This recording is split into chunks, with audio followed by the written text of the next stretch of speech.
کبھی سوچا ہے کہ ایک ایسی نسل کا حصہ ہونا کیسا لگتا ہے جو تاریخ کے بالکل بیچ ایک دوراہے پہ کھڑی ہو؟ آپ کا ماضی ایک شاندار لیکن ڈوبتی ہوئی سلطنت، اور آپ کا مستقبل ایک نامعلوم بنتی ہوئی قوم۔ قرۃ العین حیدر نے اپنے شاہکار ناول آگ کا دریا میں بالکل اسی کشمکش کو پکڑا ہے۔ تو چلیں ان کرداروں کی دنیا میں اترتے ہیں جنہیں ایک ہی وقت میں وارث بھی بننا تھا اور معمار بھی۔ یہ ایک جملہ نہیں، یہ اس پورے ناول کا نچوڑ ہے۔ بے گھری اور شناخت کا بحران۔ ایک ایسی نسل جو کلکتہ میں لکھنؤ والی تھی، اور جب لکھنؤ جاتی تو کلکتہ والی بن جاتی۔ وہ نہ پوری طرح سے اپنے ماضی سے جڑ سکے، نہ حال میں ان کی کوئی جگہ تھی۔ وہ ہمیشہ کہیں اور کے تھے۔ تو یہ جو شناختی بحران تھا نا، یہ کوئی خیالی بات نہیں تھی، یہ ایک جیتی جاگتی حقیقت تھی، اور اس کی جڑیں تاریخ میں بہت گہری تھیں۔ نواب کمال راجہ بہادر کا خاندان اس کی بہترین مثال ہے۔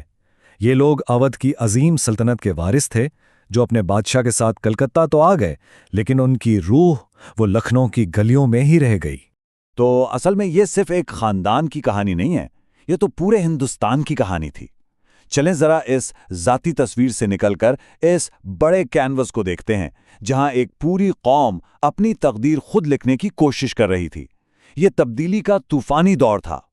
دیکھیں، 1857 کی بغاوت سے لے کر 1942 کی ہندوستان چھوڑ دو تحریک تک تقریباً ایک صدی کی سیاسی بے چینی نے ان کرداروں کی دنیا کو بنایا تھا۔ کانگریس بن رہی تھی، خلافت اور سوراج کی تحریکیں زور پکڑ رہی تھیں۔ یہ صرف تاریخ کی کتابوں کے واقعات نہیں تھے، یہ وہ طوفان تھا جس کے بیچ میں یہ نسل بڑی ہو رہی تھی۔ اور جب انگریز آئے نا، تو ہندوستان کی دو بڑی کمیونٹیز نے دو بالکل الگ الگ راستے اپنائے، اور یہیں سے بہت سے تناؤ نے جنم لیا۔ ایک طرف ہندو برادری نے انگریزی تعلیم کو اپنا کر ایک نیا لبرل متوسط طبقہ پیدا کیا جو قیادت کے لیے تیار تھا۔ دوسری طرف مسلم اشرافیہ اپنی جاگیردارانہ روایات اور خلافت عثمانیہ سے جذباتی وابستگی میں جکڑی رہیں۔ لیکن یہاں ایک بہت دلچسپ موڑ آتا ہے۔ پنڈت نہرو نے اس دور میں ایک حیران کن بات کہی۔ ان کا ماننا تھا کہ شاید مسلم جاگیردار طبقہ، جو بظاہر قدامت پسند تھا، ایک انقلاب نظریے یعنی سوشلزم کو زیادہ آسانی سے قبول کر سکتا ہے۔ یہ اس دور کی سیاسی سوچ کی پیچیدگی کو ظاہر کرتا ہے کہ کچھ بھی اتنا سیدھا نہیں تھا جتنا لگتا تھا۔ تو یہ ساری بڑی بڑی باتیں، یہ تاریخ، یہ سیاست، ایک نوجوان کے ذہن پر کیا اثر ڈال رہی تھیں؟ چلیں واپس کمال کی دنیا میں چلتے ہیں اور دیکھتے ہیں کہ اس کا ہندوستان ان تمام ٹکڑوں سے مل کر کیسا بنا تھا۔ کمال کے لیے ہندوستان کوئی ایک سیاسی نعرہ یا نقشہ نہیں تھا، وہ تھا یادوں، خوشبوؤں اور متضاد آوازوں کا ایک کولاج۔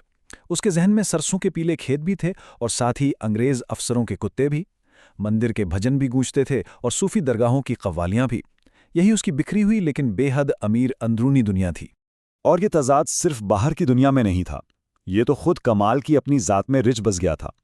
ایک طرف وہ لاماچنیر جیسے انگریزی اداروں میں پڑھ رہا تھا، تو دوسری طرف اس کے قوم پرست رشتہ دار اسے کھادی پہناتے تھے۔ وہ بے وقت دو کشتیوں کا سوار تھا جو بالکل مخالف سمتوں میں جا رہی تھیں۔ اور پھر کہانی اپنے سب سے اہم فکری مرکز پر پہنچتی ہے، کلکتہ میں دو نوجوانوں کی ایک ملاقات۔ یہ صرف ایک ملاقات نہیں، بلکہ ایک نسل کے دو متضاد نظریات کا ٹکراؤ تھی، ایک طرف فنکار، دوسری طرف نواب۔ یہ گفتگو ایک نظریاتی جنگ ہے۔ ایک طرف ہے کمال راجہ، ایک زوال پذیر جاگیردار خاندان کا مثالی نوجوان، اور دوسری طرف ہے گوتم نیلمبر، شانتی نکیتن کا ایک انقلابی فنکار۔ ایک ہی نسل کے دو چہرے، دو بالکل الگ کہانیاں۔ گوتم کا یہ ایک تیکھا جملہ اس نسل کی سب سے بڑی بحث کو سامنے لے آتا ہے۔ فن اور سیاست کے بیچ کیا رشتہ ہے؟ جب گھر میں آگ لگی ہو تو کیا ایک فنکار کو پرندوں کا گانا سننے کا حق ہے؟ یہ سوال صرف کمال سے نہیں تھا، یہ ہر اس شخص سے تھا جو تبدیلی کا خواب دیکھ رہا تھا۔ اور یہاں سے بحث صرف فن سے آگے بڑھ کر ان کی اپنی ذات پر آ جاتی ہے۔ گوتم صرف کمال کے نظریات کو چیلنج نہیں کرتا، بلکہ وہ اس کی شناخت اور اس کے انقلاب لانے کے حق پر ہی سوال اٹھا دیتا ہے۔ گوتم کا طریقہ بہت دلچسپ ہے۔ وہ ایک ماہر سرجن کی طرح کمال کے عقائد کو کاٹتا ہے۔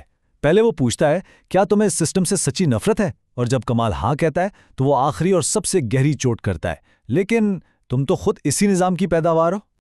اور اسی تضاد کو قرۃ العین حیدر نے ایک نام دیا، جاگیردار سوشلسٹ۔ مطلب وہ لوگ جو باتیں تو عوام کے حقوق کی کرتے تھے، لیکن خود ان کا تعلق اسی امیر طبقے سے تھا جس کے وہ خلاف تھے۔ وہ اسی شاخ کو کاٹنا چاہتے تھے جس پر وہ خود بیٹھے تھے۔ کیسا عجیب تضاد ہے نا؟ اور ایسا نہیں کہ یہ فکری بحث صرف کمال اور گوتم تک محدود تھی۔ چمپا کا یہ مزاحیہ جملہ ظاہر کرتا ہے کہ ان کا پورا سماجی حلقہ ہی ذہانت، خود آگاہی اور تیز بحثوں سے بھرا ہوا تھا۔ تو آخر میں بات یہ ہے کہ یہ پوری نسل ہی ایک پھندے میں پھنسی ہوئی تھی۔